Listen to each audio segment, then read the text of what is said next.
Hi everyone, thank you for watching our new episode. And what we are showing today?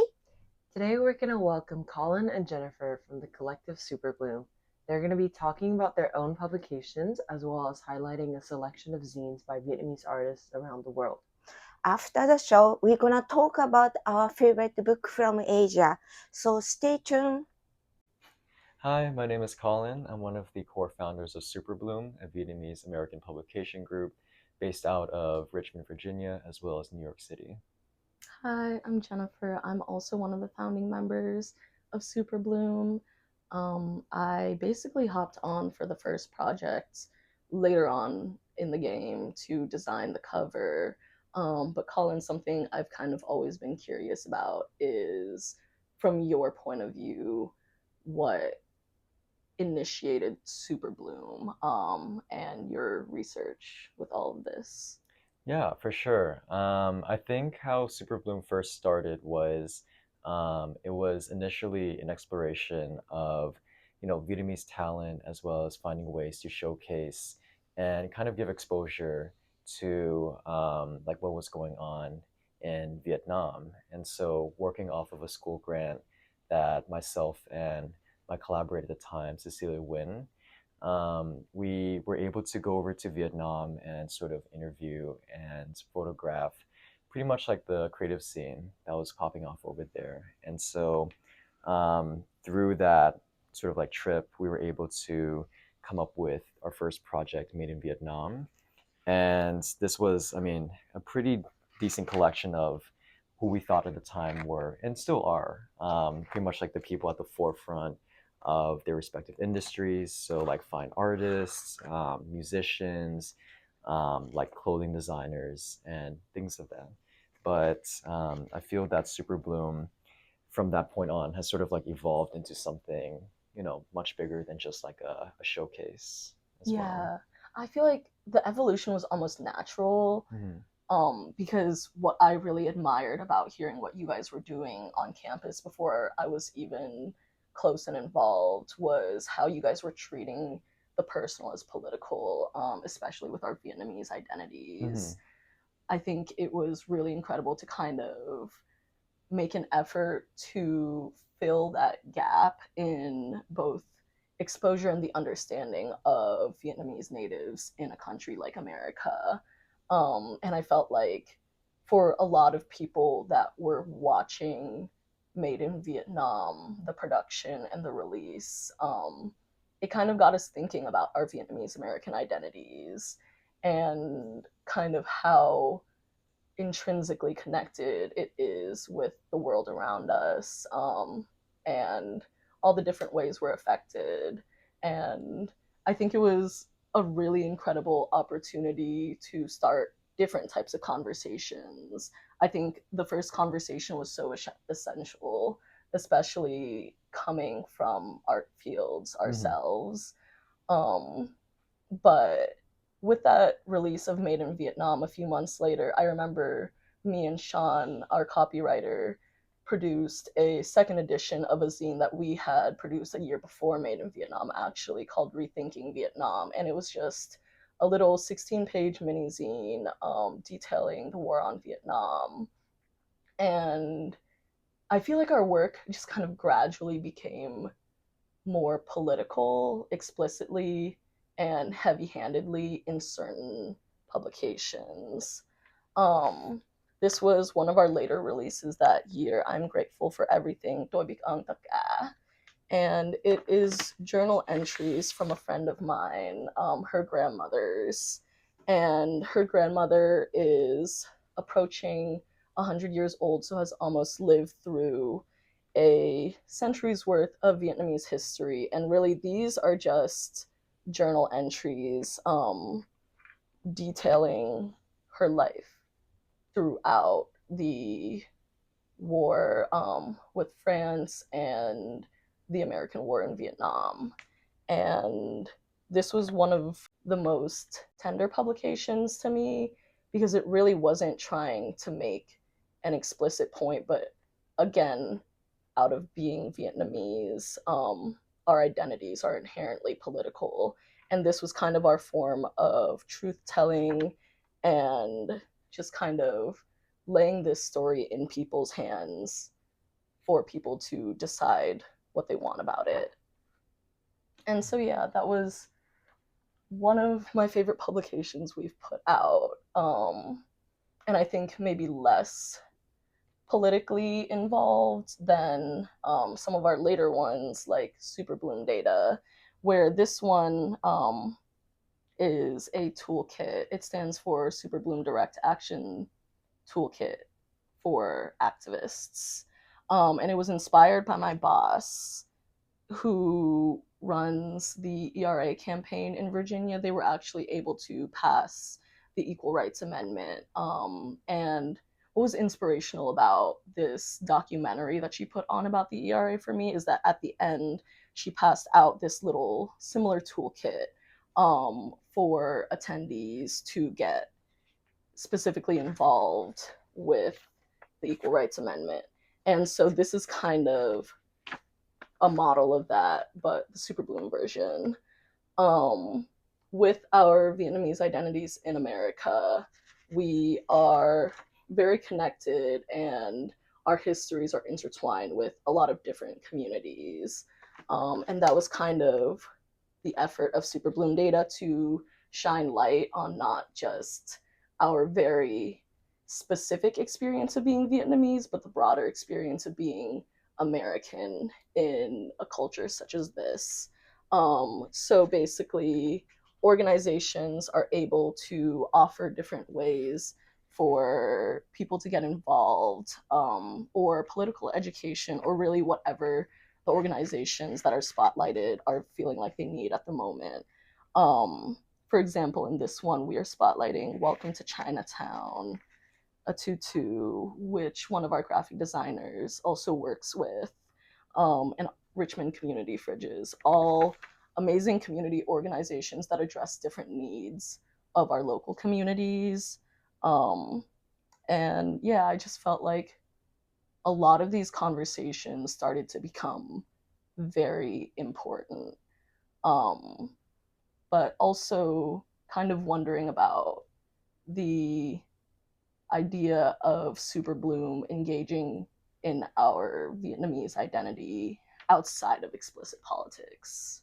Yeah, for sure. I think just like a general direction with Superbloom has always, like it started out like as a Vietnamese organization, and I think we'll continue to like operate as such. But of course, like the subject matters, are tied to so many other not only like movements but also like people and like countries as well who, possibly suffer under the same weight that Vietnam has felt, not too long ago. But in that same breath, I feel like so much has evolved, like with our country as well. And something that I've like taken notice of in terms of, like the Vietnamese contemporary, as well as what a lot of, younger artists are doing is sort of like moving past a lot of themes of war. I think something that we sort of like grew up in, as well as like our parents, has like the media that they consumed, whether it's like Vietnamese or things that they grew up around, sort of like followed like the Vietnam War as like this, and it was like a very like tragic, event. And so like the music that was being produced out of Vietnam, like the artwork, the poetry, the writing, sort of like followed around like this idea of like this like really melancholic sort of period, and it's sort of like bled into our generation as well, where we felt that a lot of like Vietnamese artists tend to like really like focus in on that sort of like sort of themes. But what's happening now is I feel artists such as this one publication actually, Imaging Rhizome. It follows like 15 or so like different like Vietnamese like photographers, as well as I mean, it's this amazing like catalog of Vietnamese talent, and a lot of like their subject matters, tend to focus more on like family matters, like identity, as well as like their roots within like their own environment. in their country, and this was, I believe, curated by this third space over in Vietnam called Ba Nam Studio. And I think it just really goes to show, like, you know, how far the country has sort of like moved past the war. Although there are like some like hints of, the war. I feel like for the most part, this is like their healing process as they like move past it. Yeah, and I think Mhm. that's such an important conversation to be having because I feel like as Vietnamese Americans, even 50 years after the war, a lot of our shared identities are through struggle and pain and grief. When there is just so much more to the Vietnamese experience. Yeah, for sure. I think that how Superbloom has progressed over like our 1.5 years of existence, sort of, I really feel like the direction of the publication group is moving towards like looking into the future of Vietnam as a whole, as well as just being current with like any movements that are going on here, in the States as well as abroad. But one publication that we didn't bring with us today, but I'm sure we could just show a slide of, is our newest magazine collaboration called Mai Mai, which means forever in Vietnamese. And this is kind of a build up of, or building off of, sorry, of our first project Made in Vietnam, where this is sort of more cumulative project that sort of focuses on like the wider diaspora as well as Vietnamese talents back at home as well. And yeah, I feel like it just kind of goes to show how far like the country has sort of evolved, and I think that has always been sort of like the mission for Superbloom, to look like towards the future as well as find ways to stay current and just be a part of the movement. Another group that has been really inspirational to what we're doing and has also just been very helpful to us along this past year is Vanguard. They are a Vietnamese zine and working towards kind of facilitating a lot more community events and producing a Vietnamese culture for queer and femme Vietnamese folk that is long lasting. And this is their last issue. And I wanted to read an excerpt out of this because I think the concept is really striking to me and almost the goal of everything we're doing. Vietnamese futurism emerges as a radical and necessary framework as we near 50 years since the end of the Second Indochina War, one that invites us to unmake, rethink, and reimagine the structures that define our existence. This zine, composed of voices that ripple through time, is not merely a document. It is a living, breathing entity that straddles past, present, and future. It is part of an ongoing conversation about renewal, legacy, and reconciliation, a dialogue that challenges us to consider a world where our lineages are healed, reclaimed, and free from the grasp of extraction. And I think Vietnamese futurism is just an incredible concept, and I hope that more creatives run with it because I think it's so important to be able to imagine past where we are.